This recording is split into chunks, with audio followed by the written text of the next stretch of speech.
പ്രമേഹത്തിനെതിരെ insulin എന്ന ഒരു മരുന്ന് കണ്ടുപിടിച്ച ഫ്രെഡറിക് ബാൻഡിങ്ങിന്റെ ജന്മദിനമായ നവംബർ 14 ലോക പ്രമേഹ ദിനമായി ആചരിച്ചു വരുന്നത്. ഓരോ വർഷവും ഐക്യരാഷ്ട്ര സംഘടനയും ലോകാരോഗ്യ സംഘടനയും പ്രമേഹ ദിന ആചരണത്തിനായി ഒരു തീം പുറപ്പെടുവിക്കാറുണ്ട്.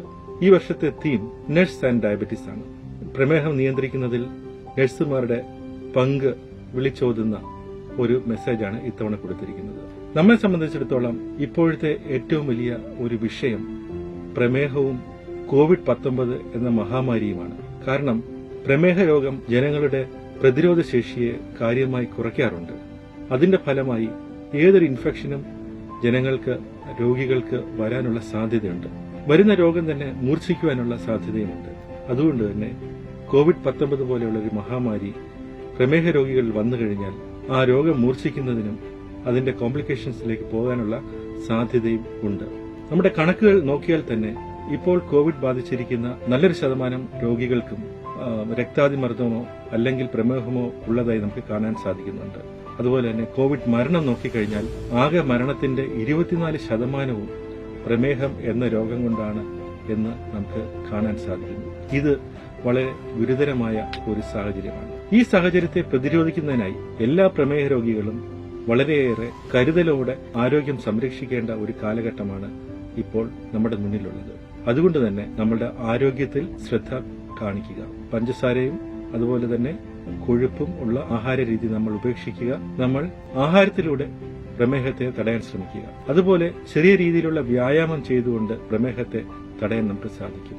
ഇപ്പോൾ ലോക്ഡൌണും റിവേഴ്സ് ക്വാറന്റൈനും ഒക്കെ നിലനിൽക്കുന്ന ഈ ഒരു കാലഘട്ടത്തിൽ നമുക്ക് പുറത്തുപോയുള്ള വലിയ വ്യായാമങ്ങൾ ചെയ്യാൻ സാധിക്കില്ല.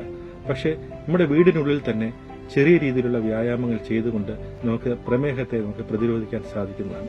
അതുപോലെ പ്രമേഹ രോഗികളായി കണ്ടുപിടിക്കപ്പെട്ടിട്ടുള്ള ആൾക്കാർ അവരുടെ ചികിത്സ യാതൊരു കാരണവശാലും മുടങ്ങുവാൻ പാടില്ല. അത് ഏതു തരത്തിലുള്ള ചികിത്സ ആയിക്കോട്ടെ, ഇൻസുലിൻ ആയിക്കോട്ടെ, മരുന്നായിക്കോട്ടെ, എല്ലാ ചികിത്സയും അത് എടുക്കേണ്ട രീതിയിൽ തന്നെ തുടർന്നു പോകേണ്ടതാണ്.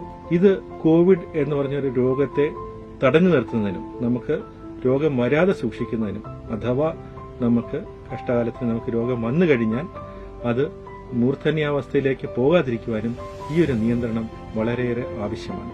അതുകൊണ്ട് തന്നെ എല്ലാ പ്രമേഹ രോഗികളും, അത് പ്രമേഹ രോഗികൾ മാത്രമല്ല, പ്രമേഹത്തിന്റെ ബോർഡർ ലൈനിൽ നിൽക്കുന്ന ആൾക്കാരും ഈ ചിട്ടകൾ പാലിക്കേണ്ടതാണ്. ആരോഗ്യപരമായ ഭക്ഷണരീതി, ചിട്ടയായ വ്യായാമം, അതുപോലെ തന്നെ മദ്യം, പുകവലി തുടങ്ങിയ ശീലങ്ങളിൽ നിന്നുള്ള മുക്തിയും ഇതിന് വളരെയേറെ ആവശ്യമാണ്. അതുകൊണ്ട് നമുക്ക് ഈ പ്രമേഹ ദിനത്തിൽ നമുക്കൊരു പ്രതിജ്ഞ എടുക്കാം. പ്രമേഹത്തെ പ്രതിരോധിച്ചുകൊണ്ട് കോവിഡിനെതിരെ നമുക്ക് യുദ്ധം ചെയ്യാം. കാരണം ഇത് രണ്ടും കെട്ടിപ്പിണഞ്ഞെടുക്കുന്ന ഒരു രോഗത്തിന്റെ രണ്ട് വശങ്ങളാണ്. അതുകൊണ്ട് തന്നെ കോവിഡിനെ നിയന്ത്രിക്കണമെങ്കിൽ നമുക്ക് പ്രമേഹം നിയന്ത്രിച്ചേ മതിയാകുള്ളൂ. അതുകൊണ്ട് എല്ലാ ജനങ്ങളും, പ്രത്യേകിച്ച് പ്രമേഹ രോഗികൾ, പ്രമേഹം വരാതിരിക്കാനുള്ള എല്ലാ മുൻകരുതലുകളും സ്വീകരിക്കുക. രോഗമുള്ളവർ അവരുടെ ചികിത്സ അത് മുടങ്ങാതെ തുടരുക. അതുപോലെ നമ്മുടെ മറ്റ് ജീവിതശൈലി, പ്രമേഹം നിയന്ത്രിക്കുന്നതിന് വേണ്ടിയിട്ടുള്ള ജീവിതചര്യകളിൽ നമുക്ക് മാറ്റം വരുത്താം. അങ്ങനെ നമുക്ക് പ്രമേഹത്തെയും അതുപോലെ തന്നെ കോവിഡിനെയും നമുക്ക് നിയന്ത്രിക്കാൻ സാധിക്കുന്നതാണ്.